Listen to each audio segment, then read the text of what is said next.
দুর্গাপূজা, ছট পূজার এবং দীপাবলির আমার জয়দেব কেন্দুলি এলাকাবাসী এছাড়াও সমস্ত জনগণকে জানাই কবি জয়দেব ওয়েলফেয়ার ট্রাস্টের সম্পাদক আজিজুল হকের পক্ষ থেকে আন্তরিক প্রীতি, শুভেচ্ছা এবং অভিনন্দন।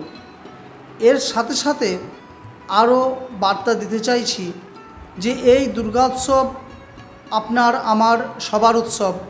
এই উৎসবে কখনোই বাজি ফোটানো এবং বিভিন্ন অসামাজিক কার্যকলাপ, বিভিন্ন ক্রাইম, এগুলো থেকে দূরে থাকবেন।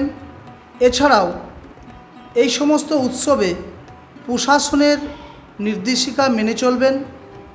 সকলকে সুস্থ থাকা এবং ভালো থাকার এই আহ্বান জানিয়ে আরেকবার আমি আজিজুল হক, কবি জয়দেব ওয়েলফেয়ার ট্রাস্টের সম্পাদক, সকলকে জানাই শারদীয়া দুর্গোৎসব, ছট পূজা, দীপাবলির আন্তরিক প্রীতি, শুভেচ্ছা, অভিনন্দন।